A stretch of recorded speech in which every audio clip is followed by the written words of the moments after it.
Morning class. Welcome in your accountancy video. Accountancy के अंदर अभी हम लोग हमारा एनपीओ चैप्टर खत्म कर आए थे। आई होप कि वो चैप्टर आपको अच्छे से समझ में आ गया होगा।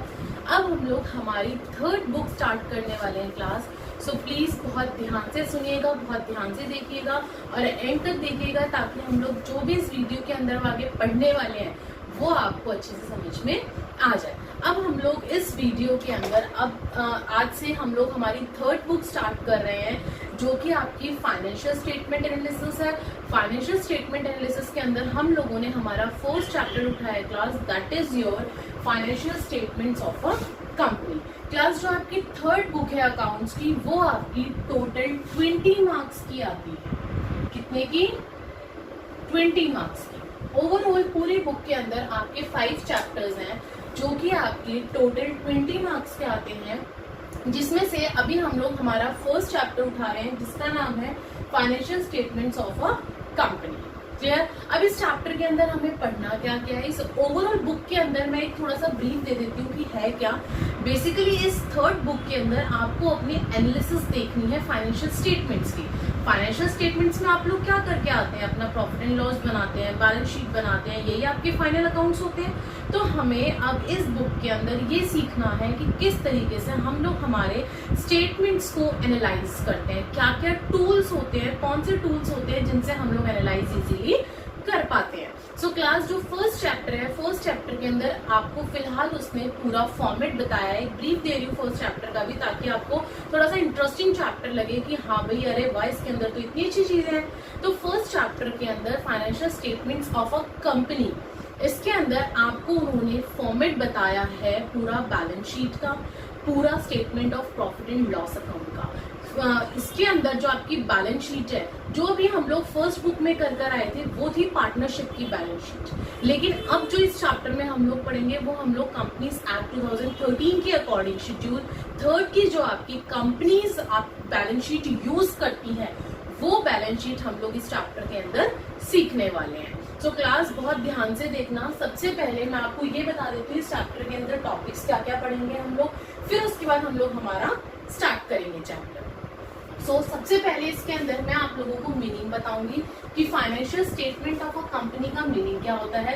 अगेन बोल रही हूँ, don't use the short forms. Short forms मैं यूज कर रही हूँ, लेकिन आप लोगों को शॉर्ट फॉर्म्स कहीं पे भी यूज नहीं करनी है, ना स्कूल नोटबुक में, ना आप लोगों को अपने स्कूल में, ना अपने स्कूल एग्जाम्स में और ना ही बोर्ड एग्जाम्स में। अगर आप लोग शॉर्ट फॉर्म यूज करते हैं then you will lose the marks.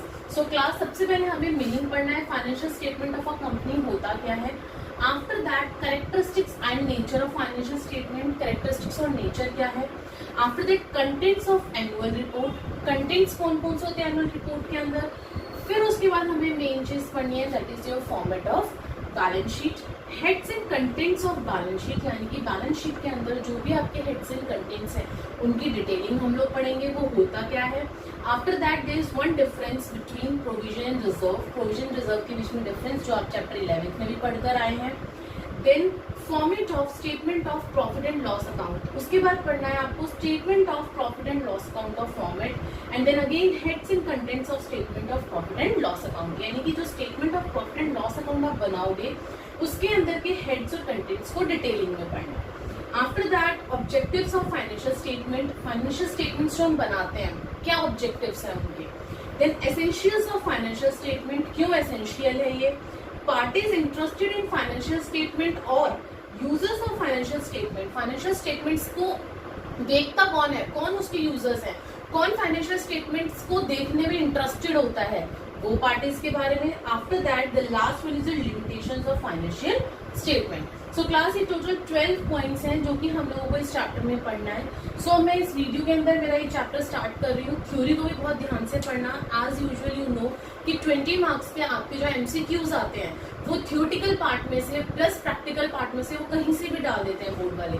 So please theoretical part का आपको एक नॉलेज होनी चाहिए अब आपकी बुक की कि वो क्या बोल रहा है, क्या समझा रहा है। सो मैं स्टार्ट करती हूँ मीनिंग ऑफ फाइनेंशियल स्टेटमेंट से। फाइनेंशियल स्टेटमेंट होता क्या है, ध्यान से सुनना class. The final product of accounting process are prepared the following principles, practices and the accounting standard. ये जो है आपका फाइनल प्रोडक्ट होता है जो कि हम लोग हमारे अकाउंटिंग प्रोसेस में करते हैं। बिल्कुल अकाउंटिंग प्रोसेस जब आप बनाते हैं तो लास्ट में क्या बनाते हैं, बैलेंस शीट, और उससे पहले प्रॉफिट एंड लॉस। तो वही वो बोल रहे हैं कि अकाउंटिंग प्रोसेस का फाइनल प्रोडक्ट है। ओके, और प्रिपेयर्ड कैसे होता है, प्रिंसिपल्स को यूज करके, प्रैक्टिसेस को यूज करके और अकाउंटिंग स्टैंडर्ड्स को यूज करके। सेक्शन 129 ये वाला पॉइंट बहुत इंपॉर्टेंट है, ध्यान से सुनना है। इसके अंदर 1 मार्क्स में वो कुछ भी पूछ सकता है।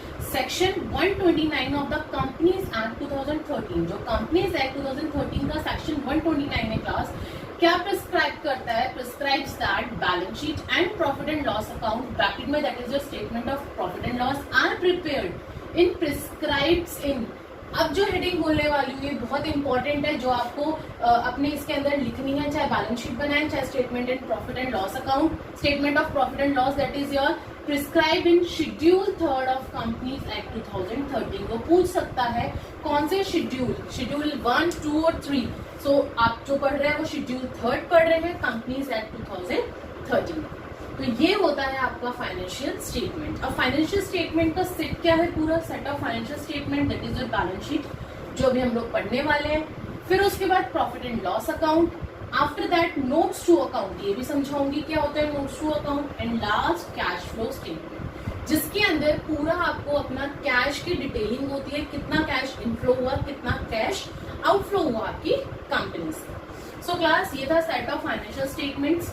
उसके बाद हमारा सेकेंड पॉइंट था characteristics and nature of financial statement. तो characteristics and nature of financial statement में पहले मैं कैरेक्टरिस्टिक्स उठा रही हूँ मेरे फाइनेंशियल स्टेटमेंट्स की। क्या, सबसे पहली चीज, it relates to past period. ये हर कोई जानता है कि हम लोग हमारी बैलेंस शीट्स के अंदर, हम लोग हमारे फाइनेंशियल स्टेटमेंट्स के अंदर हमेशा हिस्टोरिकल वैल्यूज डालते हैं। कभी भी हम लोग मार्केट वैल्यू जो होती है ना, वो कभी भी हम लोग यूज नहीं करते।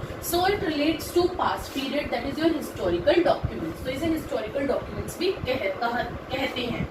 Second one is it expressed in money terms. अब हमारी मैनेजमेंट कितनी मेहनत कर रही है, ये तो हम लोग हमारे अकाउंटिंग में नहीं डालते ना, कि हाँ भाई देखो इतनी मेहनत कर रही है, इतना मेहनत करके पैसे कमा रही है। क्या आप वो उसकी क्वालिटी डाल रहे हो, नहीं ना, सिर्फ क्वांटिटी डालते हो ना। कोई भी चीज है वो मनी की टर्म में, उसे हम लोग हमारे स्टेटमेंट्स में डालते हैं। तो वही बोल रहे थे, it expressed in only money terms, ये सिर्फ मनी टर्म्स में एक्सप्रेस की जाती है। Next is it shows financial position. Financial position कौन शो करता है कंपनी की, balance sheet.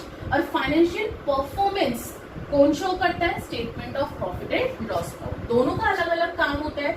Statement of profit and loss account financial performance show करती है हमारी कंपनी की, और balance sheet financial position show करती है कि क्या पोजीशन है हमारी फाइनेंशियल, ठीक है। And second one is your characteristics of statement of P and L. ये तो मैंने बता दिया आपको फाइनेंशियल स्टेटमेंट का। पी एंड एल का भी सेम ही होगा, डिफरेंट नहीं होगा। क्यों, क्योंकि पी एंड एल जो है वो आपका फाइनेंशियल स्टेटमेंट के अंदर ही आ जाता है, बट फिर भी हम लोग पढ़ लेते हैं एक बार। It shows financial performance. जो statement of profit and loss है, अभी हम ऊपर पढ़कर आए थे, it shows financial performance for a specific accounting period, की एक स्पेसिफिक अकाउंटिंग पीरियड के लिए ये फाइनेंशियल परफॉर्मेंस कंपनी की शो करती है। Then it prepared for past period, thus it is called historical document। ये भी अभी हम ऊपर पढ़ के आए थे कि ये सारी चीजें पास्ट पीरियड की शो करते हैं हमारे फाइनेंशियल स्टेटमेंट्स। तो हम लोग क्या करते हैं, इन्हें हिस्टोरिकल डॉक्यूमेंट के नाम से भी जानते हैं। आगे की कैरेक्टरिस्टिक्स देखते हैं और फिर इसके नेचर देखते हैं। क्लास अभी हम लोगों ने कैरेक्टरिस्टिक्स फाइनेंशियल स्टेटमेंट के देखे, और हम लोगों ने देखे हमारे प्रॉफिट एंड लॉस के, statement of profit and loss. अब बात करते हैं कैरेक्टरिस्टिक्स ऑफ बैलेंस शीट की। क्या कह रहा है, it shows financial position of a companies at a specific point of time. एक स्पेसिफिक पॉइंट ऑफ टाइम पे हमारी फाइनेंशियल पोजीशन बताती है कंपनी की। कौन, बैलेंस शीट। बैलेंस शीट के अंदर हम लोग स्टार्टिंग से पढ़ते आए हैं, 11th क्लास में भी हम लोगों ने देखा क्या आता है, assets is equals to liability plus capital. Capital आती थी और कैपिटल को आप ओनर्स इक्विटी भी कहते हैं। आगे बढ़ते हैं, it is prepared by taking balances. कैसे बनते हैं, किस किस चीज के बैलेंसेस होते हैं, एसेट्स के, लायबिलिटीज के और इक्विटी के। आगे बढ़ते हैं, अकाउंट्स इन बैलेंस शीट में हैव एन ओपनिंग बैलेंस। सबके ओपनिंग बैलेंस होते हैं, ट्रांजेक्शंस होती हैं during the year and the closing balance. ये सारी चीजें आप लोगों को पता है आपकी बैलेंस शीट के बारे में, वही इन लोगों ने कैरेक्टरिस्टिक्स के अंदर डाली है। क्लियर। आगे नेक्स्ट बढ़ते हैं। ये तो थे तीनों के कैरेक्टरिस्टिक्स, फाइनेंशियल स्टेटमेंट के, आपके statement of profit and loss के, और तीसरा बैलेंस शीट के। अब हम लोग नेचर पढ़ते हैं कि फाइनेंशियल स्टेटमेंट की नेचर कैसा है, किस तरीके से वो बनता है। तो क्लास देखिए, सबसे पहले it is a recorded facts, यानी कि ये हर चीज एविडेंस के बेसिस पे होता है, बेसिस ऑन एविडेंस, हर चीज का एविडेंस चाहिए अकाउंट्स को, पहली चीज। दूसरी, अकाउंटिंग कन्वेंशन, एविडेंस चाहिए भी और एविडेंस के तौर पे ये काम भी करता है, दोनों चीजें यहाँ पे वो बोल रहा है। नेक्स्ट है अकाउंटिंग कन्वेंशंस। अकाउंटिंग कन्वेंशंस के अंदर क्या है, कन्वेंशंस याद है हम लोग चैप्टर नंबर 3 पढ़कर आए थे 11th क्लास के अंदर, उसके अंदर आपको अकाउंटिंग कन्वेंशंस, कंसेप्ट्स, सारी चीजें सिखाई गई थी। वही सेम अकाउंटिंग कन्वेंशंस की यहाँ पे बात की गई है, क्या, that expected expenses and losses. हम लोग यही पढ़ते थे कि जितने भी एक्सपेक्टेड आगे फ्यूचर में होने वाले हमें लॉसेस हैं या फिर जितने भी हमें एक्सपेंसेस हैं, वो सबके सब हम क्या करते थे, हम लोग लिखते थे हमारे अकाउंट्स में। लेकिन वहीं पर एक्सपेंसेस, लेकिन वहीं पर ही जो भी गेन और प्रॉफिट होता था उनको क्या करते थे हम लोग, इग्नोर कर देते थे। यही करते थे ना कि भाई एक्सपेक्टेड प्रॉफिट और गेन हम लोग हमारे अकाउंट्स में शो नहीं करते, लेकिन जितने भी एक्सपेक्टेड एक्सपेंसेस और लॉसेस होते थे वो सारे हम लोग लिखते थे। वही चीज बोल रहे हैं कि फाइनेंशियल स्टेटमेंट का नेचर आपका अकाउंटिंग कन्वेंशंस भी इसके अंदर इंक्लूड होता है। Third one is your accounting concepts. Accounting concepts के अंदर क्या आता था, सबसे पहला गोइंग कंसर्न कंसेप्ट हम लोग पढ़ते थे कि भाई अगर हम बिजनेस स्टार्ट कर रहे हैं तो इसलिए नहीं कर रहे कि 1 साल बाद बंद कर देंगे या 2 साल बाद बंद कर देंगे। It is a going concern concept कि हाँ भाई हमारा बिजनेस चलता रहेगा, काफी टाइम तक चलेगा, काफी सालों तक चलेगा। And second thing is your fixed assets always show in their historical value, not at the market value. Fixed assets कभी भी मार्केट वैल्यू पे शो नहीं करते, हमेशा हिस्टोरिकल वैल्यू पे शो करते हैं। ये था आपका अकाउंटिंग कंसेप्ट्स। नेक्स्ट नेचर है इसका अकाउंटिंग स्टैंडर्ड। अकाउंटिंग स्टैंडर्ड के अंदर क्या आ जाएगा, it prescribes in companies act 2013। अभी हम लोग पढ़कर आए कि हमेशा कंपनीज एक्ट 2013 के अकॉर्डिंग आपकी बैलेंस शीट हो, चाहे प्रॉफिट एंड लॉस हो, जो भी है वो आपका कंपनीज एक्ट 2013 के अकॉर्डिंगली बनेगी। तो वही चीज यहाँ बोल रहे हैं कि जो अकाउंटिंग स्टैंडर्ड है वो हमेशा कंपनीज एक्ट 2013 का ही होना चाहिए। Next one is accounting policies. Policies के अंदर आपका मेथड ऑफ सिलेक्शन आ जाता है। For example selection of method of depreciation. Depreciation में मैं हमेशा आपको बताती हूँ या तो WDV या SLM, दोनों में से जो भी आपने मेथड यूज कर लिया आपको वही मेथड अपना एंड तक, अपने बिजनेस के लाइफ के एंड तक चलाना होता है। तो वही चीज बोल रहे हैं कि जो अकाउंटिंग पॉलिसीज है वो आप बहुत सोच समझ के सिलेक्ट कीजिए, क्योंकि वही चीज आपको बिजनेस के एंड तक चलानी होती है, वही मेथड, सेम मेथड आपको रन करना होता है। और अगर चेंज करना होता है तो उसमें चेंजेस में बहुत सारे प्रोसीजर्स होते हैं, टाइम लगता है, तो इस वजह से क्या करती हैं कंपनीज की सेम मेथड यूज करना ही प्रेफर करती हैं। Next one is estimates.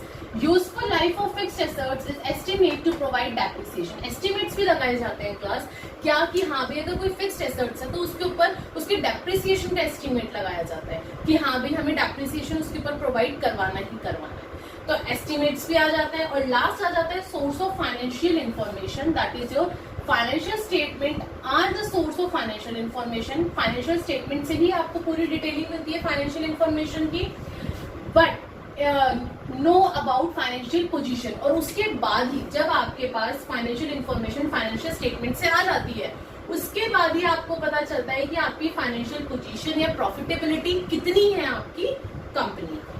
तो ये 7 पॉइंट्स थे जो कि आपका नेचर बताते हैं किसका, फाइनेंशियल स्टेटमेंट का। अब आगे बढ़ती हूँ, that is your content of annual reports. Annual report होती है जो साल के एक बार पूरी रिपोर्ट्स चेक की जाती हैं, यूजर्स को दिखाई जाती है, उनके अंदर क्या क्या आता है। एनुअल रिपोर्ट होता क्या है, देखिए class, it disclose the prescribed information to users to make judgement and decisions.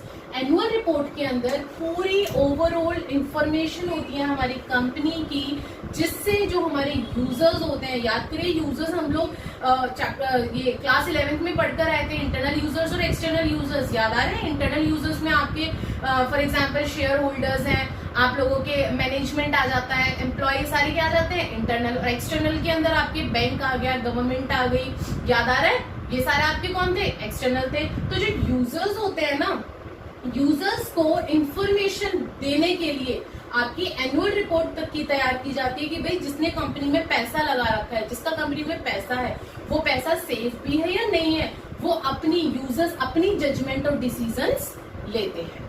ठीक है, तो उसके लिए एनुअल रिपोर्ट निकाली जाती है। एनुअल रिपोर्ट के अंदर क्या क्या चीजें आ जाती हैं आपकी, वो देखिए। सबसे पहले सेट ऑफ एनुअल रिपोर्ट के अंदर पहला आता है report by board of directors. Board of directors की पूरी रिपोर्ट होती है जो कि आपकी एजीएम के अंदर बनाई जाती है। पूरी रिपोर्ट एजीएम यानी कि एनुअल जनरल मीटिंग हर कंपनी की साल में एक बार होती है, जिसके अंदर आपकी overall performance, overall position company की दिखाई जाती है। इट मींस आपका प्रॉफिट एंड लॉस और आपका balance sheet. After that annual report के अंदर दूसरी चीज आती है ऑडिटर्स रिपोर्ट आती है class to the shareholders. Auditor जो है वो अपनी रिपोर्ट दिखाता है शेयर होल्डर्स को कि हाँ भाई मैंने इस कंपनी के सारे फाइनेंशियल स्टेटमेंट्स को अच्छे से ऑडिट कर लिया है, इस कंपनी में कोई प्रॉब्लम नहीं है या फिर है, जो भी उसकी रिपोर्ट होती है ऑडिटर की वो शेयर होल्डर्स को शो करता है वेदर अकाउंटिंग स्टैंडर्ड फॉलो और नॉट। और दूसरी चीज ये शो करता है कि भाई जो हमारी जो एक कंपनी है जिसमें आप लोगों ने पैसा लगा रखा है वो कंपनी स्टैंडर्ड जो है अकाउंटिंग स्टैंडर्ड फॉलो कर रही है या नहीं कर रही है। ठीक है, तीसरी चीज आती है आपकी balance sheet. Board of directors की एनुअल रिपोर्ट के अंदर तीसरी चीज आपकी बैलेंस शीट होती है जो फाइनेंशियल पोजीशन शो करती है। और लास्ट होता है आपका notes to account. Notes to account के अंदर क्या होता है, it is an explanatory notes explain significant transactions and events. मतलब याद करिए आप लोग वर्किंग नोट्स बनाते हैं ना क्लास, वर्किंग नोट्स को अगर आप तरीके से एक फॉर्मेट में बना दें तो वो आपका नोट्स टू अकाउंट कहलाता है। वही वो बोल रहा है कि इसके अंदर पूरी एक्सप्लेनेटरी नोट्स होती है, एक्सप्लेनेशन होती है एक तरह से आपकी ट्रांजैक्शंस की और इवेंट्स की। और कई बार क्या होता है कि कुछ एडिशनल इंफॉर्मेशन भी होती हैं which is required to disclose in terms of companies act 2013, जो कि कंपनीज एक्ट 2013 के अकॉर्डिंग हम लोगों को नोट्स टू अकाउंट के अंदर डिस्क्लोज करनी होती है। सो क्लास ये छोटी सी थ्योरी थी। अब हम लोग हमारा फॉर्मेट स्टार्ट कर रहे हैं बैलेंस शीट का, जो कि कंपनीज एक्ट 2013 के अकॉर्डिंग कंपनीज को वही बैलेंस शीट यूज करनी होती है अपनी कंपनी के अंदर। ये क्लास अभी हम लोग इस चैप्टर की थोड़ी सी थ्योरी पढ़कर आए थे जो कि आप लोगों के 1 मार्क्स के लिए इंपॉर्टेंट है, जो हम 20 मार्क्स के एमसीक्यू देखते हैं हमारे बोर्ड एग्जाम्स में। अब हम लोगों का मेन यहाँ पे प्रैक्टिकल स्टार्ट होता है इस चैप्टर का, that is your format of balance sheet. Balance sheet companies में कैसे बनती है, पार्टनरशिप की बैलेंस शीट को हम देख कर आए थे, that is your liabilities rupees, assets rupees देख कर आए थे हम बहुत अच्छे से। हम लोगों ने काफी चैप्टर्स में बनाई थी और हमें समझ भी आ गई। अब बात आती है कंपनीज की। कंपनी के अंदर बैलेंस शीट कभी भी लायबिलिटीज रुपीज, एसेट्स रुपीज से नहीं बनती है। कंपनीज के अंदर आपकी जो बैलेंस शीट प्रिपेयर होती है वो हमेशा ऊपर और नीचे बनती है। मेरे पास यहाँ पे बोर्ड थोड़ा सा छोटा है इस वजह से मैं नीचे नहीं बना पाई, अदरवाइज ये जो मैंने एसेट्स का पोर्शन लिखा है वो यहाँ पे लायबिलिटी के नीचे ही आपका आएगा। ये इसी के नीचे कॉन्टिन्यूएशन में है, अलग से नहीं है, ये साइड में नहीं बनता है। इस चीज को याद रखना। अब देखो क्लास, सबसे पहली चीज जो इस फॉर्मेट के अंदर आपको याद रखनी है अगर पेपर में आता है, पेपर के अंदर आता है, सबसे पहली चीज आपकी होनी चाहिए that part 1 schedule 3 of companies act 2013। और ये जो 3 है ना, ये 3 हमेशा आपका इसी तरीके से रोमन में आएगा। अब 3 जो है आपका न्यूमेरिकल वाला 3 मत लिख देना, वो 3 लिखोगे तो गलत हो जाएगा। हमेशा इसी तरीके से रोमन में ही आपको लिखना है, पहली चीज। दूसरी चीज आपकी जो एसेट्स, जो आप लोग लाइबिलिटीज लिखते थे, जो आप लोग खाली लाइबिलिटीज लिखते थे, वो आपका कंपनीज के अंदर खाली लाइबिलिटीज ना लिख के हमेशा इक्विटी एंड लाइबिलिटीज आता है। उससे भी पहले चलो पहले मैं फॉर्मेट बता देती हूँ, that is your particulars note number. कौन से नोट नंबर में आपने किसकी एक्सप्लेनेशन करी है, current year and your previous year. इसके अंदर ये 4 कॉलम्स बनते हैं। चारों कॉलम्स के अंदर पहले हम लोग हमारी इक्विटी एंड लाइबिलिटी शो करते हैं, जहां पे इक्विटी एंड लाइबिलिटी का टोटल आया वहीं से ही नीचे से, साइड में मत कर देना, नीचे से कंटिन्यूएशन में आती है आपकी एसेट्स और उसका टोटल। क्लियर है? आगे बढ़ते हैं। सबसे पहले आपका लाइबिलिटी साइड्स में क्या क्या है, इक्विटी एंड लाइबिलिटी साइड्स में ध्यान से सुनना, फिर इन सारे टर्म्स को एक एक करके हम लोग सीखेंगे कि ये होता क्या है। सबसे पहली चीज इक्विटी एंड लाइबिलिटीज में फर्स्ट है share holders fund. Share holders fund के अंदर 3 चीजें आती है क्लास, क्या, share capital, reserve and surplus, money received against share warrant. डरो मत, अब ये सारी चीजें टर्म्स बताऊंगी ये होती क्या क्या, ठीक है। दूसरी हेड आती है आपकी share application money pending allotment, equities and liability के अंदर। इक्विटीज एंड लाइबिलिटी को मैं कहूंगी कि आपकी मेन हेड होती है, यानी कि आपकी सबसे पहली हेडिंग होती है, मेन हेडिंग होती है।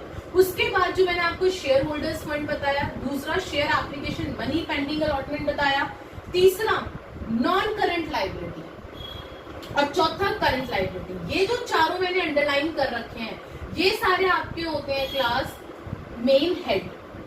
इक्विटी एंड लाइबिलिटी तो हो गया मेन हेड, वहीं पे आपके share holders fund, share application, money pending allotment, non current liabilities और करंट लाइबिलिटीज, ये हो गया आपका मेन हेड। उसके बाद जो भी हमने शेयर होल्डर्स फंड के अंदर पढ़ा, that is your share capital, reserve and surplus, money received against share warrant, that is your सब हेडिंग, इसको बोलते हैं सब हेडिंग। उसी तरीके से हमने सेकंड देख लिया share application, money pending allotment. तीसरे हेड पे आते हैं नॉन करंट लाइबिलिटी।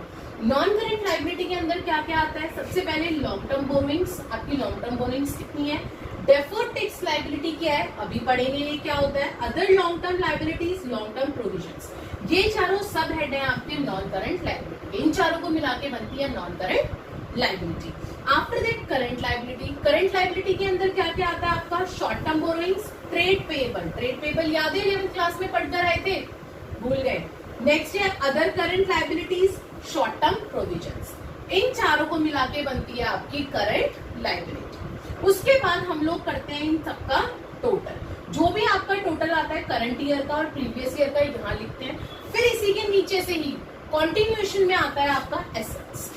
उसी तरीके से जो एसेट्स है, एसेट्स तो आपके हो गए मेन हेड, मतलब इस पूरी बैलेंस शीट के अंदर दो मेन हेड होती है, इक्विटीज एंड लायबिलिटीज और दूसरी एसेट्स। फिर एसेट्स के अंदर आपके दो हेड आते हैं, दो मेन हेड आते हैं। कौन कौन से? That is your non current assets और second one is your current assets. यानी कि ओवरऑल बैलेंस शीट के अंदर मेन हेड कितने हो गए आपके? 4 तो लाइबिलिटी इक्विटी एंड लाइबिलिटीज में हो गए और 2 हो गए आपके एसेट्स में, तो टोटल कितने हो गए? 6 मेन हेड्स हो गए। अब बात करती हूँ सब हेड्स की, तो नॉन करंट एसेट्स में और करंट एसेट्स के सब हेड्स देखते हैं। नॉन करंट एसेट्स के अंदर आपका आता है फिक्स्ड एसेट्स। फिक्स्ड एसेट्स के अंदर आपकी 4 चीजें आ जाती हैं, क्या? Tangible, intangible, capital work in progress, intangible assets under development. उसके बाद पहले सब हेड के बाद दूसरा सब हेड आता है non current investment, deferred tax assets. Deferred tax liability का बिल्कुल अपोजिट होता है डेफर्ड टैक्स एसेट्स, अभी हम लोग पढ़ेंगे। After that long term loans and advances, other current assets. ये सारे सब हेड्स थे आपके नॉन करंट एसेट्स के। वहीं पे मैं करंट एसेट्स की बात बोलूं, यहाँ पे क्लास नॉन आएगा।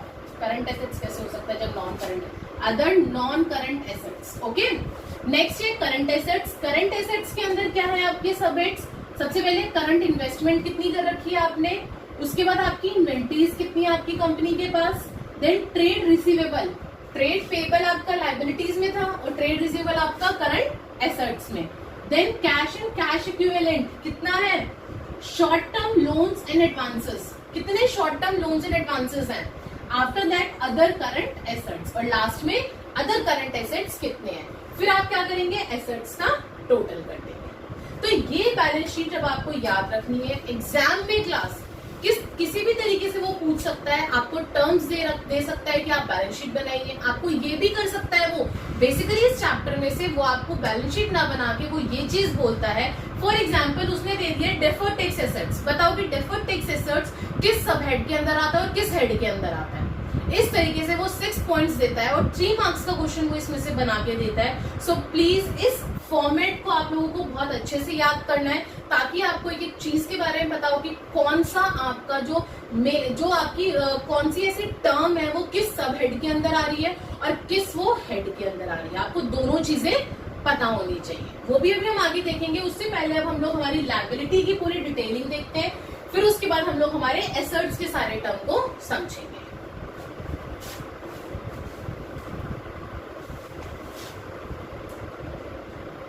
यस क्लास, अब हम लोग हमारी बैलेंस शीट समझना स्टार्ट करते हैं। सबसे पहले बैलेंस शीट के अंदर आती है आपकी equity and liability. Equity and liability के अंदर पहली चीज आती है share holders fund. Share holders fund 3 चीजों को मिला के बनता है। किन किन 3 चीजों को? Share capital, reserve and surplus, money received against share warrant. इन तीनों को जब हम प्लस कर देंगे तो हमारा क्या बनेगा? Share holders fund. तो पहले हम इन 3 चीजों को समझते हैं अच्छे से। सबसे पहले शेयर कैपिटल। शेयर कैपिटल होता क्या है? शेयर कैपिटल के अंदर क्या क्या आता है? अच्छा क्लास स्टार्ट करने से पहले एक चीज और बता दूं, जो मैं ये समझाने जा रही हूँ इसे बहुत अच्छे से समझना। एक क्वेश्चन मैंने आपको बता दिया 3 मार्क्स का आता है, दैट इज योर, वो आपसे ये पूछता है अपना आइटम देके दैट बताइए किस पर्टिकुलर सब हेड के अंदर आता है या किस पर्टिकुलर हेड के अंदर आता है। पहली चीज, पहला 3 मार्क्स का क्वेश्चन। अगर उसने वो नहीं दिया तो दूसरा ऑप्शन पता है कि वो क्या दे सकता है, इस शेयर कैपिटल की कैलकुलेशन। इस शेयर कैपिटल की कैलकुलेशन वो 3 मार्क्स के अंदर देता है। तो अब इसको ध्यान से सुनना कि हम इसको कैसे कैलकुलेट करते हैं, ये कैसे आता है, क्योंकि इसका फॉर्मेट जानना आपके लिए बहुत जरूरी है। स्पेशली इसके लिए मैं अलग से वीडियो बनाऊंगी जिसके अंदर मैं सिर्फ शेयर कैपिटल्स आपको कैलकुलेट करना सिखाऊंगी कि शेयर कैपिटल की कैलकुलेशन होती कैसे है। सो क्लास, शेयर कैपिटल के अंदर सबसे पहले पर्टिकुलर्स और यहाँ आ जाएंगे आपकी अमाउंट। सबसे पहले इसके अंदर आप डालोगे अपनी heading, that is your share capital. उसमें सबसे पहले आता है ऑथराइज्ड शेयर कैपिटल। क्या आता है, ऑथराइज्ड शेयर कैपिटल, यानी कि कंपनी के पास टोटल शेयर्स कितने हैं वो आप यहाँ पे शो कर दोगे कि कितने शेयर्स हैं ऑफ रुपीज डैश ईच, यानी कि कितने रुपए का एक शेयर है, और बाहर अमाउंट डाल के उसको डबल अंडरलाइन करोगे क्योंकि वो कैलकुलेशन में ऐड नहीं होता है, उसको सिर्फ हमें शो करना होता है। दूसरी चीज डालोगे इशूड कैपिटल। इशूड कैपिटल को भी अंडरलाइन करोगे। उसके बाद नीचे लिखोगे dash shares of rupees dash each, कितने शेयर्स है और एक शेयर कितने रुपए का है। उसी तरीके से जैसे सब्सक्राइब को हमने करा था, इशूड को भी आप बाहर लिखोगे और इसको अंडरलाइन करोगे। ऑथराइज का मतलब मैंने बताया कि कंपनी के पास कितने शेयर्स हैं।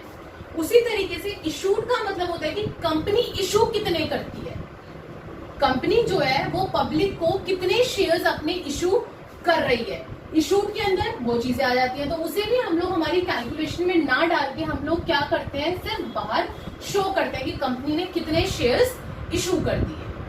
उसके बाद तीसरा नंबर जो आता है वो आता है सब्सक्राइब का। अब सब्सक्राइब कितने करें, हमें मेन कैलकुलेशन सब्सक्रिप्शन यानी कि सब्सक्राइब कैपिटल की ही निकालनी होती है। अब सब्सक्रिप्शन कैपिटल की कैलकुलेशन निकालने के लिए आपके पास 4 चीजों की चार इंफॉर्मेशन होनी जरूरी है। कौन कौन सी, ध्यान से सुनना। सबसे पहली, subscribe and fully paid up, कितने शेयर सब्सक्राइब हुए और उसमें से कितने फुल्ली पेड अप है। पहली information, dash shares of rupees dash each, बाहर लिख दोगे इसकी डिटेल।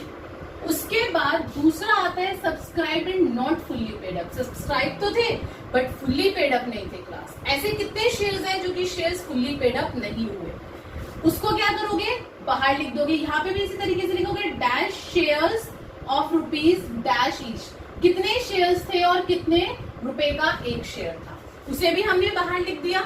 सॉरी, यहाँ पे इस बार हम लोग अंदर लिखेंगे। क्यों अंदर लिखने का एक कारण होता है, उसमें से हमें जितने हमारे कॉल्स इन एरियर होते हैं कि जितना पैसा नहीं मिला, जितने कॉल्स इन एरियर है उसको हम करते हैं माइनस, और उसके बाद जितने भी शेयर फोरफिट हुए हैं, जितने भी शेयर जब्त हो गए, मर गए हमारे शेयर्स, उन सारे शेयर्स को हम क्या करते हैं, प्लस कर देते हैं। किसके अंदर, subscribed and not fully paid up. तो इन तीनों कैलकुलेशंस को अंदर करके फिर हम इन तीनों की कैलकुलेशन को बाहर दिखाते हैं अमाउंट में, और बाहर दिखाने के बाद सिर्फ सब्सक्राइब फुल्ली पेड अप और subscribe not fully paid up, इन दोनों को हम लोग हमारा टोटल में शो करते हैं। और इस टोटल में शो करने के आपके 3 नंबर होते हैं। 90% चांस होता है कि आपका शेयर कैपिटल का क्वेश्चन आता है। सो प्लीज इसको ध्यान से करना। इसकी अलग से वीडियो में आपको क्वेश्चंस करवाऊंगी मैं, अभी तो सिर्फ मैं इनका मतलब बता रही हूँ कि इनका मतलब क्या होता है। उस वीडियो को भी बहुत ध्यान से देखना क्योंकि वो वीडियो आप लोगों के एग्जाम के पॉइंट ऑफ व्यू से बहुत इंपॉर्टेंट है। क्लियर है, आगे बढ़ते हैं।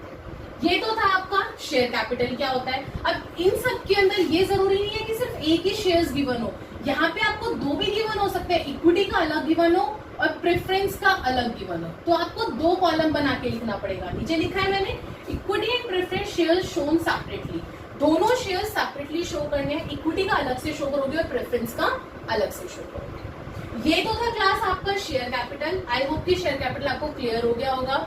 दूसरी बात करते हैं रिजर्व एंड सरप्लस में क्या आएगा। रिजर्व एंड सरप्लस में आपने आज तक 11th क्लास से लेके अब तक जितने भी रिजर्व्स पढ़े हैं, सारे रिजर्व एंड सरप्लस के अंदर आ जाते हैं। कौन कौन से, देखो ध्यान से, general reserve, contingency reserve, free reserve, investment fluctuation reserve, workman compensation reserve, security premium reserve, capital redemption reserve, debenture redemption reserve, capital reserve, जितने भी रिजर्व्स हैं। लेकिन ये तो बात हुई रिजर्व की। सरप्लस क्या होता है, सरप्लस जो होता है ना, वो अभी जो हम लोग नेक्स्ट वीडियो के अंदर हमारा statement of profit and loss account पढ़ेंगे ना, जब उसका जो आपकी अमाउंट होती है, उसकी जो बैलेंस होता है, that is your profit after tax, that is your surplus.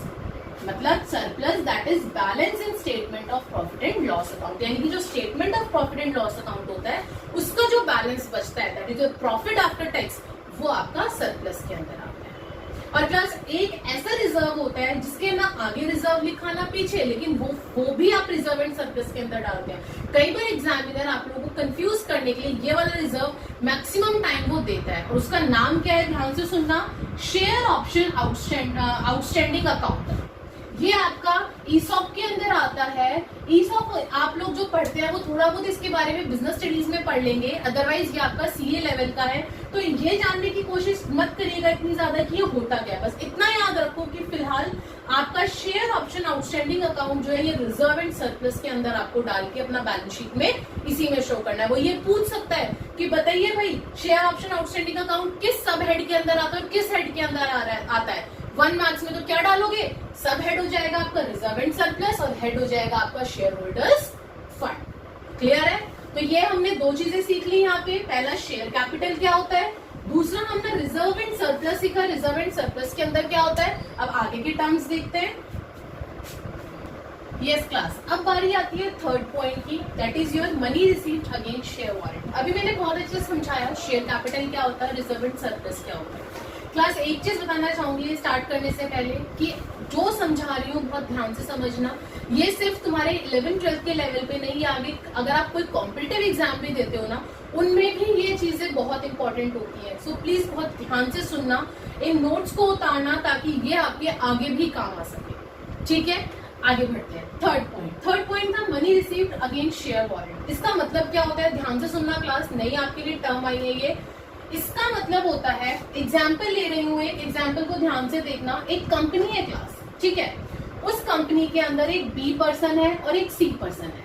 दोनों ने क्या करा, पैसे लगाए, शेयर कैपिटल खरीदे। बी ने खरीदे 1 लाख के, सी ने खरीदे 2 लाख के। अब जब हम लोग कोई भी मेंबर जो होता है, कोई भी शेयर होल्डर जो होता है, जब पैसा लगाता है ना, तो उसके बदले में कंपनी हमें एक सर्टिफिकेट प्रोवाइड करवाती है। सर्टिफिकेट जो देते हैं ना, उस सर्टिफिकेट को कहा जाता है शेयर सर्टिफिकेट। लेकिन उस सर्टिफिकेट को शेयर सर्टिफिकेट कब कहा जाता है क्लास, ध्यान से सुनना। अब जब इस कंपनी ने बी को एक सर्टिफिकेट दिया, उसमें लिखा कि भाई 200 शेयर्स बी को दिए हैं मैंने और ये मेरा ऑथराइज सिग्नेचर है, ठीक है। जहां पे बी का नाम आ गया ये कहलाएगा शेयर सर्टिफिकेट।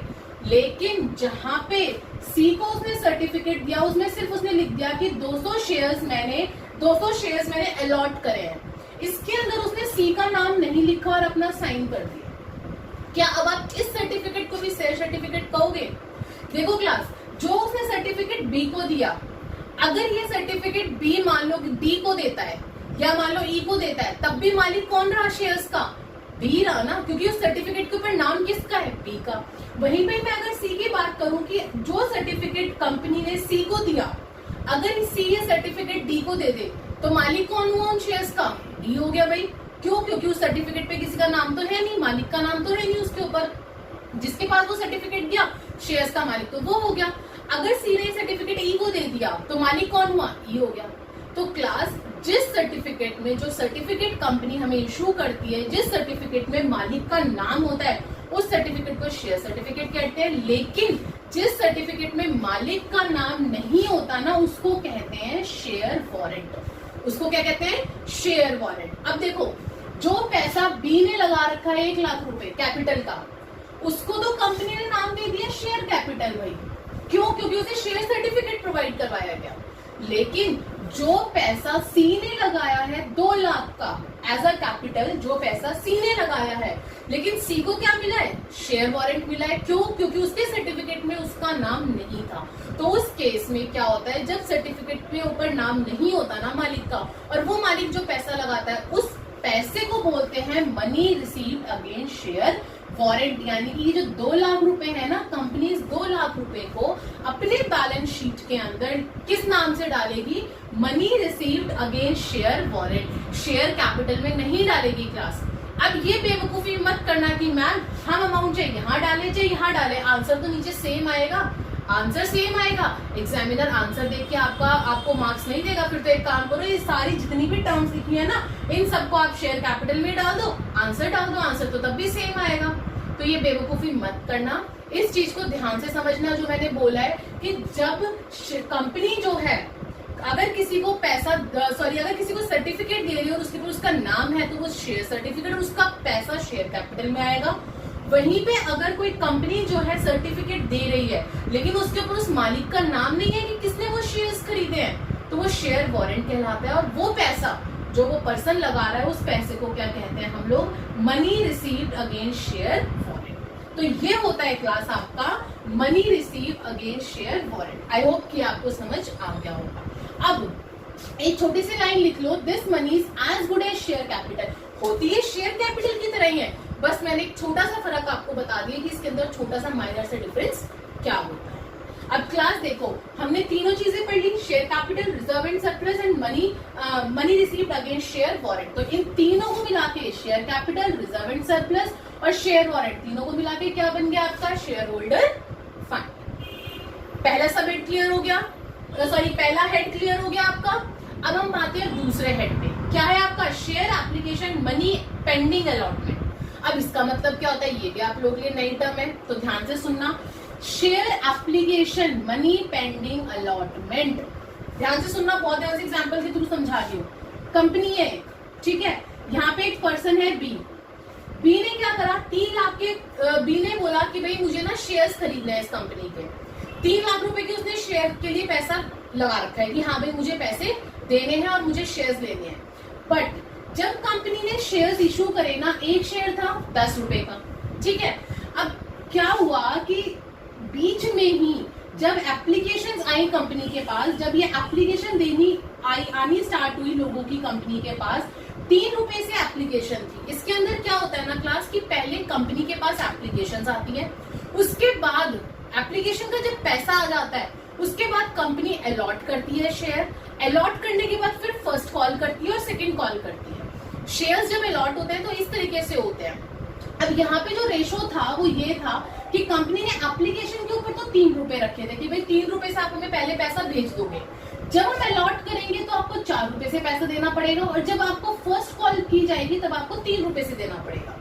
इस तरीके से बाइफर्केशन कर रखी थी। फॉर एग्जाम्पल आप शॉप पे चॉकलेट लेने गए तो शॉप वाले ने कहा कि चल कोई बात नहीं, पहले तुम मुझे 3 रुपए दे दो, उसके बाद जब मैं तुम्हें चॉकलेट दे दूंगा उसके बाद तुम मुझे 4 रुपए दे देना, फिर आफ्टर दैट मैं तुम्हें कॉल करूंगा तो मुझे 3 रुपए और दे जाना, हो गए पूरे 10 रुपए।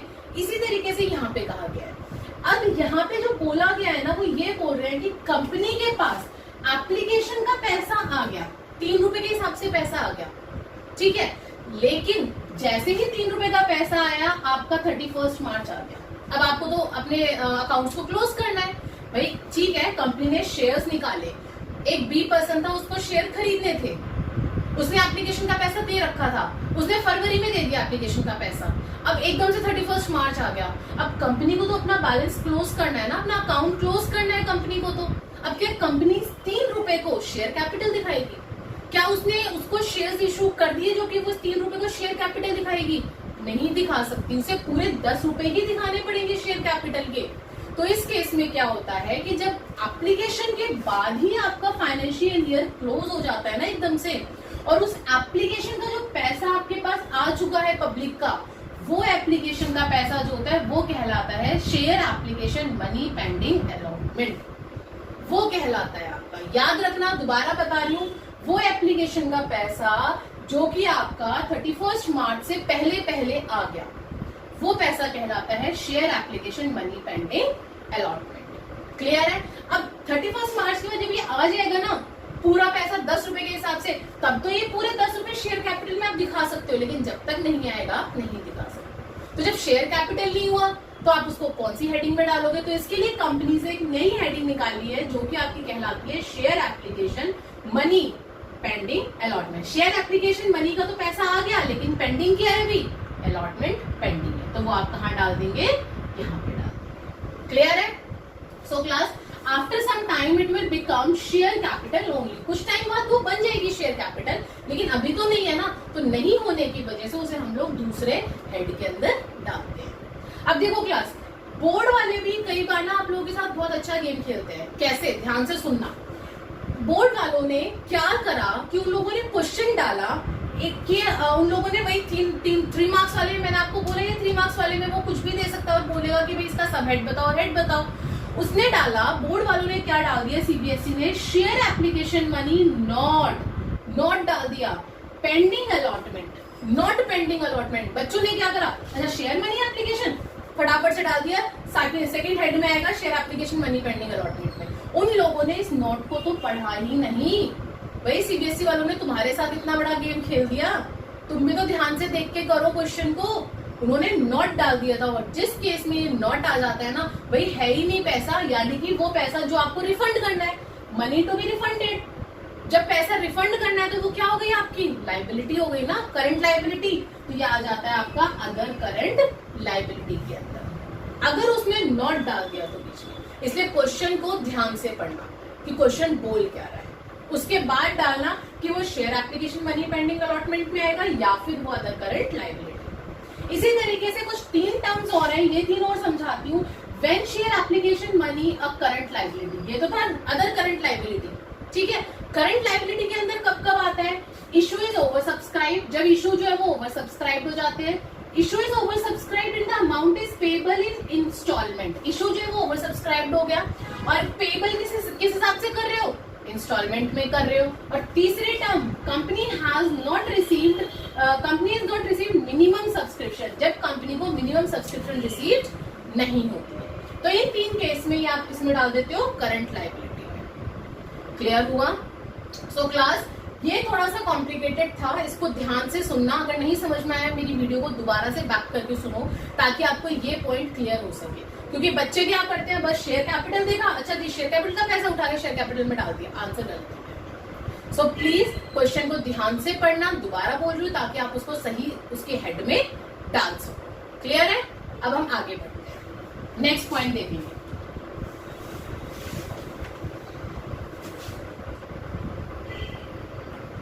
यस क्लास, आई होप कि यहाँ तक आपको समझ में आ गया होगा। हमारे 2 heads, first head is your share holders fund और दूसरा head share application money pending allotment. अब जो मैं नीचे पढ़ने जा रही हूँ ना, ये चीज आप 11th क्लास से पढ़ते आ रहे हैं। सो आई होप कि ये मुझे बहुत डीपली पढ़ाने की जरूरत नहीं है, ये चीजें आपको पता होंगी। फिर भी हम लोग एक बार डिस्कस कर लेते हैं।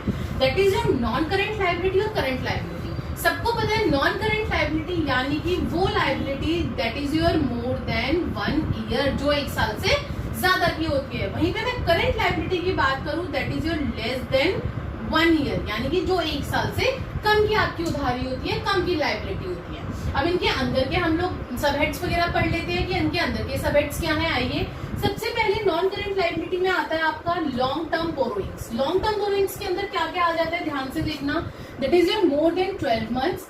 डिबेंचर्स हो गए, जो डिबेंचर्स हम लोग वो करते हैं, लेते हैं, वो हो गए आपके। बॉन्ड्स हो गए आपके, टर्म लोन हो गया, आपने अगर लोन उठाया है बैंक से, पब्लिक डिपॉजिट से, जो बहुत लंबे टाइम के लिए आपकी उधारी हो जाती है, that is your long term borrowing, जो आप बोरो करते हो। उसके बाद नेक्स्ट है deferred tax liability. Deferred tax liability क्या होती है, ये एक नई टर्म है, समझा देती हूँ। डेफर्ड टैक्स लाइबिलिटी के अंदर क्लास जो आपकी अकाउंटिंग इनकम होती है ना, वो हमेशा ज्यादा होती है as compare to taxable income. इसका मतलब क्या होता है, फॉर एग्जाम्पल एक अकाउंटेंट है, अकाउंटेंट ने क्या करा, आपकी प्रॉफिट निकाल के दिखाया कि आपको 1 लाख का प्रॉफिट हुआ है, लेकिन जो इनकम टैक्स पर्सन है, इनकम टैक्स पर्सन आया, उसने बोला नहीं नहीं मैं चेक करता हूँ, आपका प्रॉफिट 80,000 आ रहा है, 1 लाख कैसे आ सकता है। तो जब आपकी अकाउंटिंग इनकम जो है वो ज्यादा होती है as compare to taxable income, तो जो डिफरेंस होता है ना, that difference is known as deferred tax liability, वो कहलाता है डेफर्ड टैक्स लाइबिलिटी। क्लियर है? आगे बढ़ते हैं। Other long term liabilities, other long term liabilities में क्या क्या आ जाता है आपका, for example premium on redemption of debenture. जो डिवेंचर्स आपके लॉन्ग टर्म बोरोइंग्स में आ रहे थे, उनका जो प्रीमियम है रिडीम करने का, प्रीमियम ऑन रिडम्पशन, रिडम्पशन के टाइम पे जो प्रीमियम है वो आता है आपका other non current, other long term liabilities के अंदर। क्लियर है? Next one is your long term provisions. Long term provisions क्या होते हैं, for example provision for gratitude. अब वैसे लॉन्ग टर्म प्रोविजंस कोई बनाता नहीं है, हमेशा कोई शॉर्ट टर्म प्रोविजंस ही बनाता है। लेकिन फिर भी आपकी फिलहाल ये कंपनीज एक्ट में है तो हम लोग इसे पढ़ेंगे। जैसे provision for gratitude, provision for retirement, provision for employ benefits, ये सारी चीजें क्या आ जाती हैं आप लोगों की लॉन्ग टर्म प्रोविजन, यानी कि जो लंबी अवधि के लिए हम लोग हमारे प्रोविजंस मेंटेन करते हैं। आफ्टर दैट आपका इन सबको मिला के हो गया क्लास नॉन करंट लाइबिलिटी, यानी कि मैं बात करूं लॉन्ग टर्म बोरोइंग्स की, डेफर्ड टैक्स लाइबिलिटी की, अदर लॉन्ग टर्म लाइबिलिटीज और लॉन्ग टर्म प्रोविजंस, इन चारों को मिला के आपका क्या बन गया नॉन करंट लाइबिलिटी। क्लियर है? अब बात आती है करंट लाइबिलिटी की। ये तो थी सारी चीजें लंबी अवधि के लिए। करंट यानी कि जो 1 साल के अंदर अंदर होती है, उसके अंदर हमारे 4 सब हेड्स हैं। सबसे पहला है short term borrowings. Short term borrowings के अंदर क्या जाता है, जो छोटी अवधि के लिए बोरोइंग्स हम लोग लेते हैं। For example treasury bills, commercial papers. याद करिए ये सारी चीजें हम 11th क्लास में बिजनेस स्टडीज में पढ़कर आते हैं। याद आया? ट्रेजरी बिल्स होती हैं, कमर्शियल पेपर, इनके ऊपर हम लोग एक महीने 15 दिन के लिए, 2 महीने के लिए लोन उठाते हैं। उसके बाद loan repayable on demand, demand के ऊपर हमें लोन रिपे करना है। बैंक ओवरड्राफ्ट हो गया। इस तरीके से जो छोटी छोटी उधारी होती है ना, वो सारी आ जाती है शॉर्ट टर्म बोरोइंग्स में। नेक्स्ट है आपका ट्रेड पेबल। ट्रेड पेबल तो बहुत अच्छे से याद होना चाहिए। ट्रेड पेबल 2 चीजों को मिला के बनता है। किस किस को? That is your creditors and bills payable. ये दोनों चीजें किस में आ जाती हैं? ट्रेड पेबल में। लास्ट की 2 चीजें बची, अदर करंट लाइबिलिटी और आपका शॉर्ट टर्म प्रोविजंस। वो देख लेते हैं फटाफट से, फिर आपका लाइबिलिटी वाला साइड खत्म। फिर हम चलेंगे एसेट्स पे। यस क्लास, अब नेक्स्ट पॉइंट की तरफ बढ़ते हैं, that is your other current liability. Other current liabilities के अंदर एक सबसे मोस्ट इंपोर्टेंट पॉइंट जो अभी मैं बताकर आई थी आपका, that is your share application money not pending allotment. इसको तो याद रखना है, ये हमेशा एग्जामिनर पूछता है कि नॉट जहां आ गया वहां आ जाएगा आपका अदर करंट लाइबिलिटी। और क्या क्या चीजें आ जाती हैं? Outstanding expenses, income received in advance, unclaimed dividend, calls in advance, unpaid mature deposit, interest accrued thereon, मतलब ये सारी चीजें जो कि करंट यानी कि छोटी अवधि की आपकी उधारी होती है, वो सारी किस में आ जाएगी? अदर करंट लाइबिलिटी में। लास्ट है आपका शॉर्ट टर्म प्रोविजंस। वो प्रोविजंस जो आप छोटे टाइम के लिए, छोटी अवधि के लिए बनाते हैं। फॉर एग्जाम्पल याद करिए, provision for doubtful debt, doubtful debts बनता है ना 1 साल के लिए, वो। उसके बाद प्रोविजन फॉर टैक्स बनता है आप लोगों का। प्रोविजन फॉर एक्सपेंसेस, कोई छोटे मोटे खर्चे हैं उनका प्रोविजन आपने बना लिया। प्रोविजन फॉर एम्प्लॉयज बेनिफिट्स, कोई छोटा एम्प्लॉय बेनिफिट का कोई आपका प्रोविजन है वो आपने बना लिया। तो मतलब जितने भी छोटे प्रोविजंस हैं वो सारे शॉर्ट टर्म प्रोविजंस में, जितने भी बड़े थे ग्रेजुएट के रिगार्डिंग या रिटायरमेंट के रिगार्डिंग, वो सारे लॉन्ग टर्म प्रोविजंस में चले जाएंगे। सो क्लास, ये थी आपकी balance sheet, equity and liability. I hope समझ में आ गया होगा आपको। अब हम लोग हमारा इसी के नीचे से स्टार्ट करेंगे एसेट्स। आपको दूसरी साइड या दूसरे पेज पे नहीं लिखना है, मेरे पास जगह कम थी इस वजह से मैंने एसेट्स को इधर शो करा था, अदरवाइज अगर जगह होती तो मैं इसी के नीचे ही कंटिन्यू में एसेट्स को लिखती। अब हम लोग एसेट्स की टर्म और सीखते हैं कि एसेट्स में क्या क्या होता है और कैसे कैसे। यस क्लास, अभी हम लोग इक्विटीज एंड लाइबिलिटीज पढ़कर आए एंड आई होप कि वो आपको अच्छे से समझ में उसकी एक एक टर्म आ गई होगी, क्योंकि एग्जाम में वो कुछ भी पूछ सकता है आपका बैलेंस शीट में से। अब हम लोग हमारी एसेट्स और समझते हैं कि एसेट्स के अंदर की टर्म्स क्या क्या कह रही हैं। सो क्लास आइए, एसेट्स के अंदर मैंने आपको बताया था मेन 2 ही हेड्स होती है और उन दोनों के बारे में आपको बहुत अच्छे से पता है। क्या? पहली नॉन करंट एसेट्स, जो कि आपकी मोर देन 1 ईयर होती है, यानी कि 1 साल से ज्यादा की एसेट्स, वो होती है नॉन करंट एसेट्स। और करंट एसेट्स यानी कि लेस देन 1 ईयर, जो कि 1 साल से कम की होती है। तो हम नॉन करंट एसेट्स से स्टार्ट करते हैं क्लास। नॉन करंट में सबसे पहले फिक्स्ड एसेट्स। फिक्स्ड एसेट्स आप सबको बहुत अच्छे से पता है कि फिक्स्ड एसेट्स यानी कि आपकी फॉर एग्जांपल मान लो जो बहुत लंबे टाइम के लिए फिक्स्ड होती है, लैंड है, बिल्डिंग है, गुडविल है, पेटेंट्स हैं, ये सब। लेकिन फिक्स्ड एसेट्स के अंदर की जो क्लासिफिकेशन है हम लोग उसे अलग अलग पढ़ेंगे। फॉर एग्जाम्पल जैसे फिक्स्ड एसेट्स के अंदर सबसे पहले टेंजिबल एसेट्स है। तो आ जाइए, फिक्स्ड एसेट्स हमेशा आपकी अर्निंग को इंक्रीज करती है, आपके बिजनेस के अर्निंग को। फिक्स्ड एसेट्स का हमेशा यही पर्पस होता है बिजनेस के अंदर कि हम लोग हमारी अर्निंग को इंक्रीज करें। तो फिक्स्ड एसेट्स के अंदर सबसे पहले आपका है टेंजिबल एसेट्स। टेंजिबल एसेट्स के अंदर for example land, building, plant, machinery, जिसको आप देख सकते हो, छू सकते हैं, दैट इज योर टेंजिबल। उसके बाद इंटेंजिबल एसेट्स। इंटेंजिबल यानी कि आपकी एसेट्स तो है, फिक्स्ड है, लेकिन आप उसे देख नहीं सकते, आप उसे छू नहीं सकते हो। कैसे? जैसे for example goodwill, trademarks, copyright, patents, ये सब क्या है? आपकी इंटेंजिबल एसेट्स है ना, बहुत लंबे टाइम के लिए होते हैं, लेकिन आप इसे छू नहीं सकते हो। So these are intangible assets.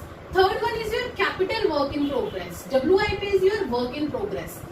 Capital work in progress का मतलब क्या होता है? और दूसरा साथ ही मैं दूसरी चीज बताना चाहूंगी, इंटेंजिबल एसेट्स अंडर डेवलपमेंट। दोनों का मतलब समझना, capital work in progress, intangible assets under development, दोनों में एक ही चीज होती है कि दोनों में आपका कंस्ट्रक्शन वर्क चल रहा है।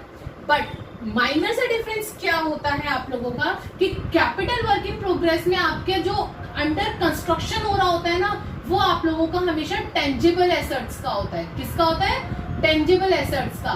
वहीं पे जो इनटेंजिबल एसेट्स अंडर डेवलपमेंट है, उसमें हमेशा इनटेंजिबल एसेट्स की आपकी क्या हो रही होती है? डेवलपमेंट, यानी कि आपकी कंस्ट्रक्शन वर्क हो रहा होता है। एग्जाम्पल दे देती हूँ। फॉर एग्जाम्पल आपका कैपिटल वर्क इन प्रोग्रेस में आपकी बिल्डिंग है, आधी अधूरी रह गई, अभी पूरी नहीं बनी, तो क्या आप उसे एसेट शो कर सकते हो? नहीं कर सकते, आप उसे टेंजिबल एसेट्स में नहीं डाल सकते। उस केस में आप उसे डालोगे कैपिटल वर्क इन प्रोग्रेस में। वहीं पे आप कोई एक सॉफ्टवेयर बना रहे हो, कोई मेथड, कोई आप अपना फॉर्मूला रेडी कर रहे हो, कोई सॉफ्टवेयर रेडी कर रहे हो, अभी वो अंडर कंस्ट्रक्शन है, रेडी नहीं हुआ, और साल का एंड आ गया, आपको बैलेंस शीट के अंदर दिखाना है, तो आप उसे इंटेंजिबल एसेट्स में तो नहीं दिखा सकते ना, क्योंकि अभी वो आपको रेडी नहीं हुआ। तो आप उसे किस में दिखाओगे? इंटेंजिबल एसेट्स अंडर डेवलपमेंट के। अभी वो चल रहा है, अभी वो डेवलपमेंट में, अभी वो पूरा डेवलप्ड नहीं हुआ है। तो ये चार चीजें थी आप लोगों की, जो कि आपकी किसके अंदर आएंगी? फिक्स्ड एसेट्स के अंदर। क्लियर है? आगे बढ़ते हैं। नॉन करंट इन्वेस्टमेंट, वो इन्वेस्टमेंट्स, वो सारी आपकी अपनी पूंजी जो आप एक साल से ज्यादा के लिए करते हो। फॉर एग्जाम्पल कौन कौन सी? Trade investment, investment in property, property में इन्वेस्ट कर लिया पैसा, investment in equity instruments, equity में आपने अपना पैसा लगाया है, investment in preference shares, preference shares में पैसा लगाया है, investment in mutual funds, in partnership firms, ये सारी चीजें आती हैं आपकी नॉन करंट इन्वेस्टमेंट में। और इसका मतलब क्या है? Which are held not with purpose to resale. इसका मतलब ये नहीं तो कि आपको चीजों को रीसेल करना है, अपनी इन्वेस्टमेंट में पैसे, अपनी चीजों को, इन्वेस्टमेंट को रीसेल करोगे, बट टू रिटेन देम। लेकिन दूसरे से क्या आप वो करना चाहते हो? अपना रिटेन करना चाहते हो, जो पैसा लगाया है उससे ज्यादा आप उससे कमाना चाहते हो, वो होता है नॉन करंट इन्वेस्टमेंट। आगे बढ़ती हूँ मैं। Third, next one is your deferred tax assets. Non current assets के अंदर तीसरा है डेफर्ड टैक्स एसेट्स। अभी हम डेफर्ड टैक्स लायबिलिटी पढ़कर आए थे, जिसके अंदर मैंने बहुत अच्छे से समझाया था कि अकाउंटिंग इनकम हमेशा ज्यादा होती है as compare to taxable income. तो डेफर्ड टैक्स एसेट्स के अंदर उल्टा हो जाता है क्या? That accounting income is less than taxable income. आपके अकाउंटेंट ने आपका प्रॉफिट निकाला 80,000, भाई इनकम टैक्स का पर्सन आ गया, उसने निकाल दिया नहीं 1 लाख का प्रॉफिट हो रहा है, तो जो डिफरेंस हुआ ना 20,000 का, that is your deferred tax assets. Clear है? आगे देखते हैं हम बाकी के। नेक्स्ट डी पे देखते हैं। डी क्या कह रहा है? Long term loans and advances. इस क्लास अब हम लोगों को हमारा नेक्स्ट टॉपिक देखना है, that is your long term loans and advances. Long term loans and advances का मतलब क्या है? समझ में आ रहा होगा। लॉन्ग टर्म यानी कि लंबी अवधि के लिए, 1 साल से ज्यादा के लिए जब आप क्या करते हैं? लोन देते हैं। तो आइए देखिए, long term loans and advances के अंदर द कैश और the kind which you received back, which you received back after 1 year। Long term है ना, तो यानी कि 1 साल के बाद जब आपको पैसा रिसीव होता है, चाहे वो कैश में हो चाहे वो काइंड में हो, किसी भी चीज में रिसीव हो सकता है। For example your capital advances, जो कैपिटल एडवांसेस है वो आपके काइंड में लेट रिसीव होते हैं आपको। दूसरा सिक्योरिटी डिपॉजिट्स आ जाते हैं इसके अंदर। For example deposit for electricity, आपने इलेक्ट्रिसिटी के लिए डिपॉजिट करवाया है लंबे टाइम के लिए, तो सिक्योरिटी डिपॉजिट करवाया वो आपको बाद में रिटर्न मिलेगा। तो जो लॉन्ग टर्म के लिए आप करवाते हैं ना अपना डिपॉजिट वगैरह, वो आ जाता है long term loans and advances में। नेक्स्ट पॉइंट है आपका अदर नॉन करंट एसेट्स। अब जो इन सब में नहीं आया वो सारा अदर नॉन करंट एसेट्स में आ जाएगा बचा हुआ। कैसे? देखिए, सबसे पहला लॉन्ग टर्म ट्रेड रिसीवेबल। कोई अगर लॉन्ग टर्म का ट्रेड रिसीवेबल है वो आ जाएगा आपका। Unamortised expenses, losses, insurance claim receivable हुआ है आपको, वो सारी चीजें, मतलब वही कुल मिला के जो आपके ऊपर इन सब में नहीं आई, जितने भी ऊपर हम लोगों ने हेडिंग्स पढ़े, तो वो सारी चीजें आपकी किसमें आ जाएंगी? Other non current assets. और सबसे मेन जो आपका मैक्सिमम टाइम पूछा जाता है, that is your fictitious assets आता है नॉन करंट एसेट्स में। For example advertisement, suspense account हो गया, एडवर्टाइजमेंट एक्सपेंसेस हो गए, वो सारी चीजें क्लियर है, वो सारा आ जाता है आपका अदर नॉन करंट एसेट्स के अंदर। क्लियर, ये थे आपके नॉन करंट एसेट्स। अब मैं बात करती हूँ क्लास करंट एसेट्स, यानी कि लेस देन 1 ईयर। करंट यानी कि जो आप 1 साल के अंदर अंदर यानी कि 12 महीने के अंदर अंदर की आपकी जो एसेट्स है।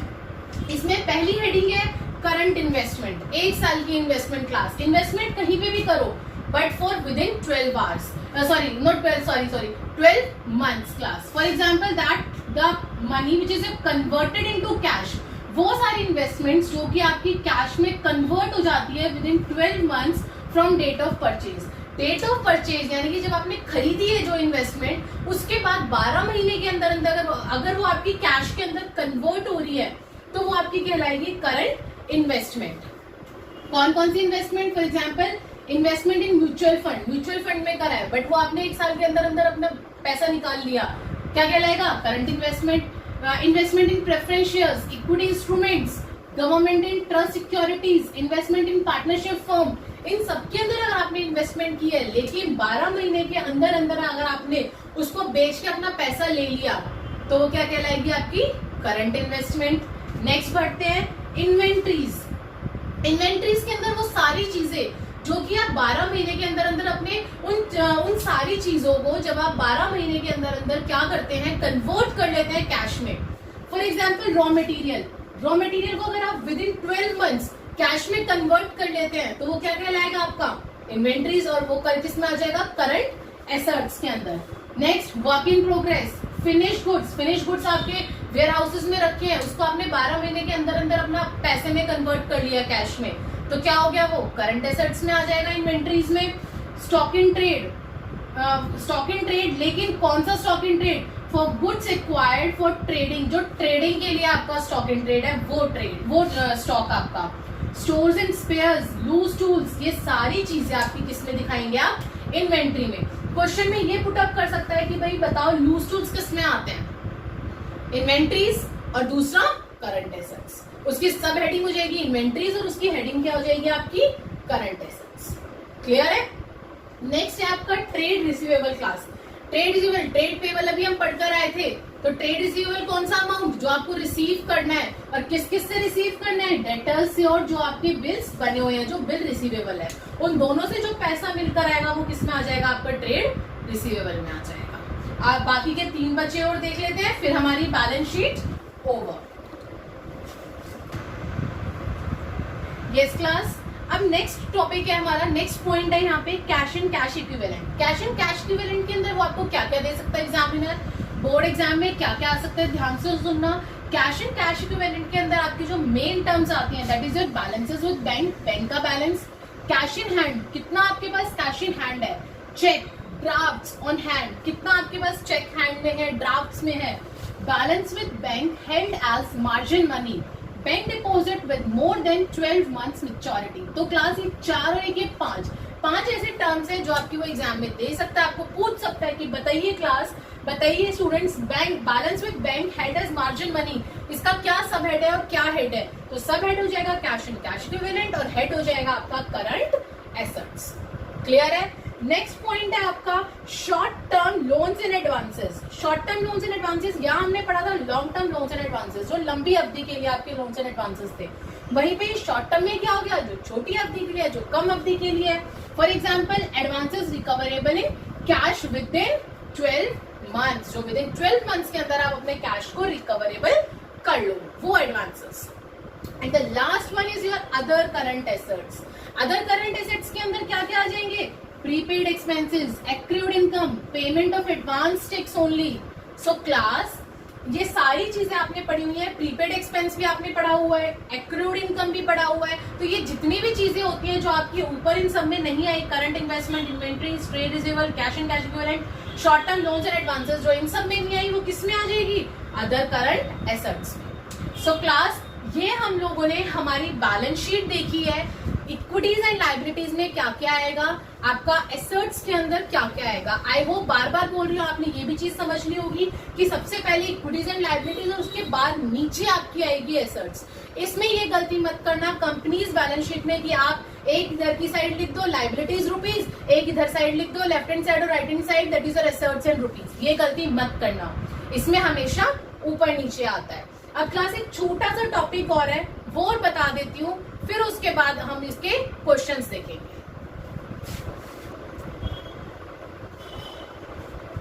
यस क्लास, अभी आप लोगों ने पूरी बैलेंस शीट देखी। आई होप कि पूरी बैलेंस शीट आप लोगों को अच्छे से समझ में आ गई होगी। बैलेंस शीट में कोई दिक्कत नहीं आएगी, ना ही इक्विटीज एंड लायबिलिटीज में और ना ही एसेट्स में। सो क्लास, अब एक छोटा सा टॉपिक है जो मैं आप लोगों को बताना चाहती हूँ, that is your contingent liabilities and commitments. अब ये होते क्या है, ध्यान से सुनना, इंपॉर्टेंट टर्म है, आप लोगों को पता होना चाहिए। सबसे पहले कंटीजेंट लायबिलिटीज, कौन कौन सी लायबिलिटीज होती हैं?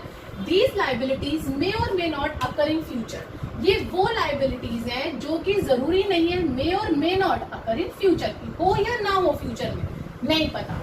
सच liabilities depend on the outcome of an uncertain future event. ये डिपेंड करती है कि फ्यूचर में अगर कुछ अनसर्टेन होगा तो ये लायबिलिटीज होंगी, अदरवाइज नहीं होगी। इट मींस ये फ्यूचर इवेंट के ऊपर डिपेंड करती है।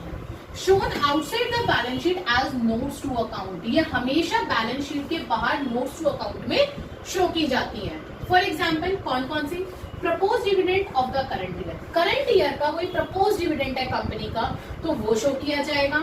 Claims against the company not acknowledged as डेब्ट। कोई भी क्लेम जो कंपनी जो है उसको एक्नॉलेज नहीं करती है एज अ डेब्ट, वो क्लेम आपका।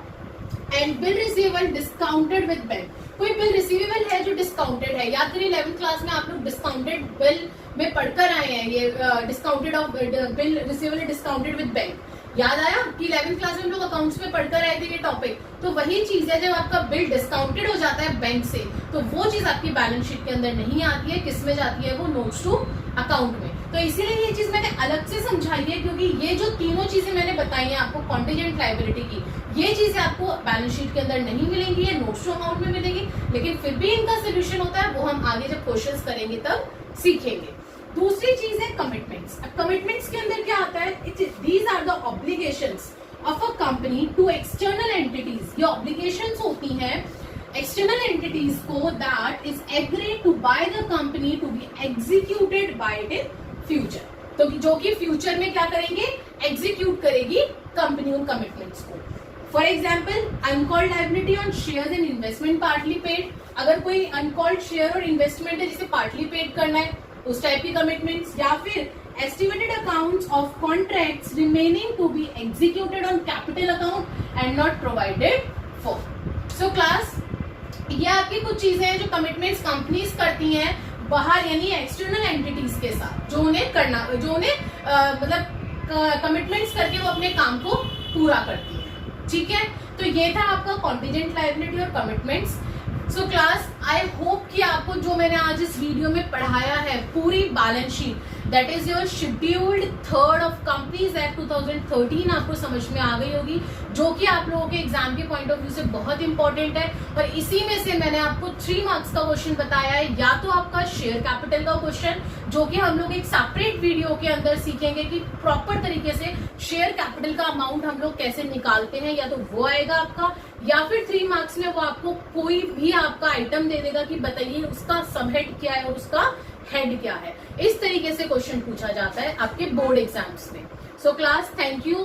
Please like, share and subscribe the channel, so that अब जो हम आगे पार्ट 2 पढ़ने वाले हैं, that is your statement of profit and loss account. ये हमने बैलेंस शीट पूरी करी। अब जो हम सेकंड पढ़ने वाले हैं, part 2 statement of profit and loss account, उसके कंटेंट्स, हेड, वो आप तक इजिली पहुंच सके। Thank you.